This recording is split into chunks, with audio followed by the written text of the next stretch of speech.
Hi everyone. Here we are with Chapter 5, Consumer Learning. When we talk about the uh, different influences on consumer behavior, we talked about that in Marketing 1. One of the things we talk about, this is the idea of learning, and that's past experience with a product or with the brand or with the store. So we're going to talk about more of that. We'll talk about that in more in depth with this chapter. Okay. So learning the context of marketing, applying past knowledge and experience to present circumstances and behavior. So, it could be that, you're traveling and you see a restaurant and you say, oh, I ate at that restaurant and, home and it's really great. We should go there again. Or it could be that, you bought a Toyota and you had high hopes for the Toyota and the Toyota turned out to be a disaster. And so you'll never buy another Toyota again. Or you'll never buy another Toyota product again. That's the idea of what are your past experiences with things. Okay, so there are some things that make learning effective. Credibility, of course, how valuable is the source of information or the experience that you had? How fun was it? Did you enjoy it? Were you engaged with it? Repetition, how often did this happen to you? How often was it? How often did this experience occur? Was it just a one-off or did it happen? More and more, did it happen frequently? And then also reinforcement. Did other people have the same experience that you did? Okay, so there's a couple of different ways that we learn. Classical conditioning, instrumental or operant conditioning, and observational or modeling, seeing how other people behave. Okay, so we talk about learning. There's intentional versus incidental learning. So intentional is when, like, taking this class, you really want to learn about it. Incidental is things that just happen to you. So, or intentional learning in terms of marketing, it's actually searching for information. Where incidental is just happening to you or just by coincidence or accident. Okay, so there's essentially 4 elements of learning: motives, cues, responses, and reinforcement. So unfilled needs lead to motivation, which spurs learning. So I'm hungry. I'm hungry. I need a car. I need new shoes. Whatever. So that goes on to learning. Cues are stimuli that direct motivated behavior. So, what is it that exactly? What are the cues that you might be taking in? Response is your reaction to a drive or a cue, and then response is how are you going to respond? You're going to buy or not buy. You're going to look or you're going to not look. And then reinforcement is the reward, so the benefits, the enjoyment that you have in buying a certain product or service. Let's talk about classical conditioning. Classical conditioning, as you may or may not have learned about if you took psychology or if you've taken organizational behavior, is this idea that you associate one experience with one stimuli with another experience. So Pavlov had this dog.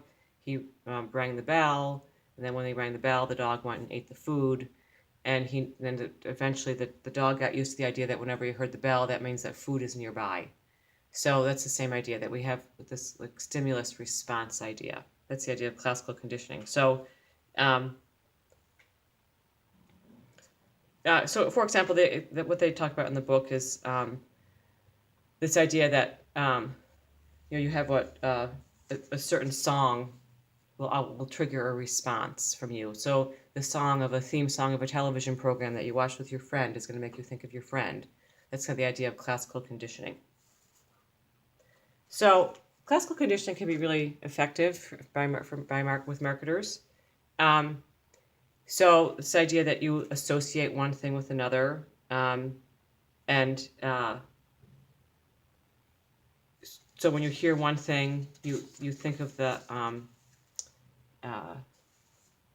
it makes you think of it. So this whole idea of what's really important is that there's some level of repetition. So repetition is really the key to forming the association. But you want to make sure that there's no advertising wear out, and that's the point at which the individual becomes satiated with numerous exposures, with completely saturated, and their attention declines. They don't even hear it anymore. Like, for instance, the 888 commercials. You might not even hear them anymore.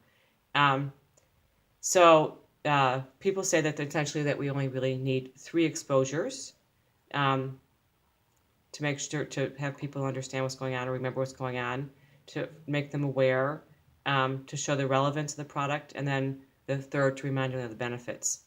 So that's the idea of the 3-hit theory. That's all what we need to remember. Okay, so then there's also this idea of stimulus generalization.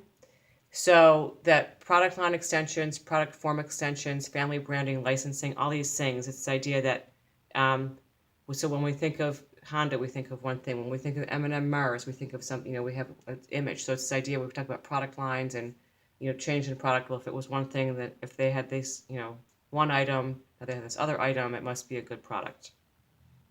So, Kellogg's Special K, V8, Gatorade.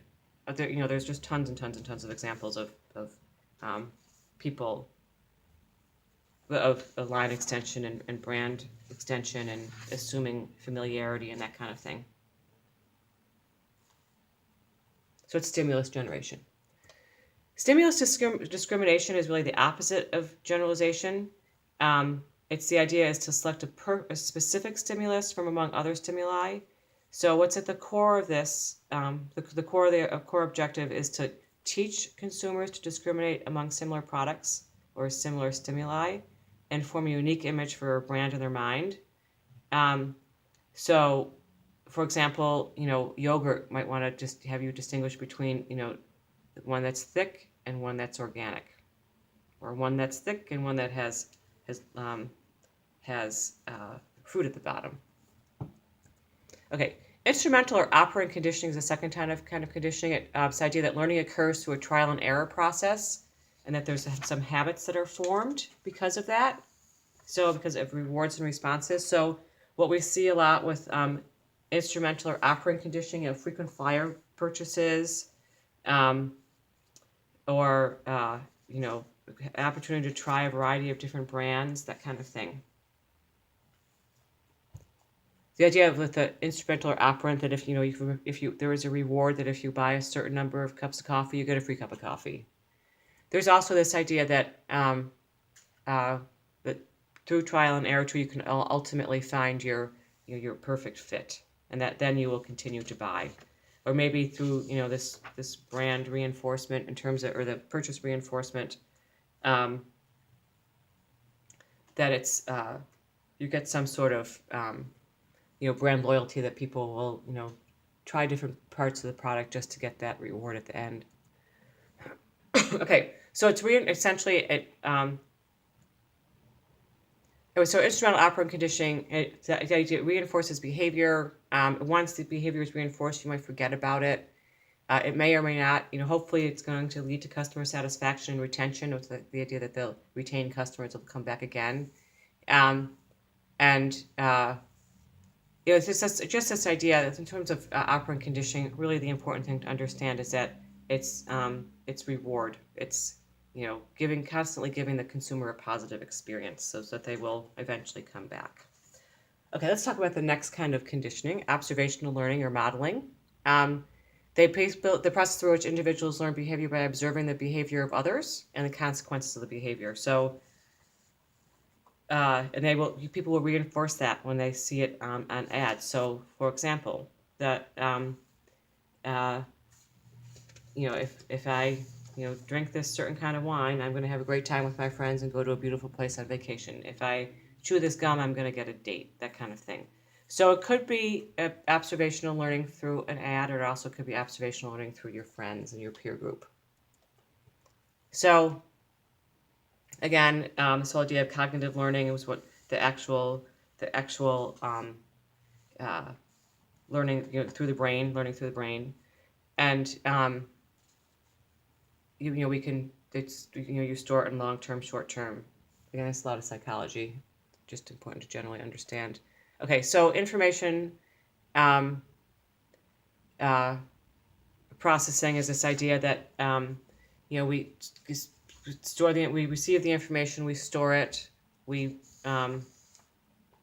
think about it, we process it, we interpret it in our own way in terms of the rehearsal, in terms of the encoding. It's this whole idea of silent mental processing in the rehearsal stage.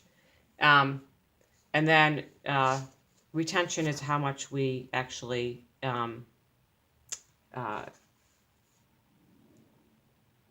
how much we can retrieve.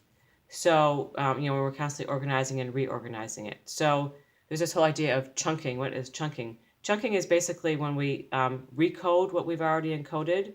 So it's stored, and then we chunk it out in chunks, so to speak, and then it's retrieved. We retrieve it from our memory. So again, it's just this. It's really important that you understand that this is really just about what is the thought process. It's all about the thought process. Okay, so different types of cognitive learning: knowledge, evaluation, behavior, and really that's sort of where it all starts. Those are the two that we retrieve the knowledge, we evaluate it, and then how does it encourage us to behave? What does it encourage us to do? And marketers want to know that. So once they want to control the evaluation, and then of course have the behavior be purchasing and then repeat purchasing. Okay, so you talk about this in marketing 1 in terms of the involvement.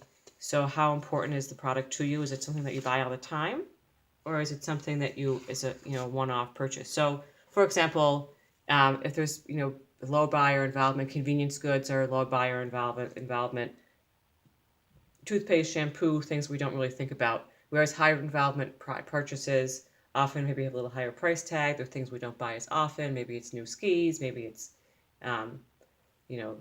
a new bathing suit. Maybe it's a different pair of glasses. Whatever it may be. Maybe it's a new car, a home, whatever. So there's low consumer involvement and high consumer involvement, and marketers are interested in how much information people want to retrieve. Okay, so this is a little bit, this may be getting a little bit too into it here, but that's okay. So we have 2 hemispheres in our brain. So each side processes things differently. So on the one hand, so the idea is that when people watch television, they passively process things with the right brain, but then print ads are more for left brain.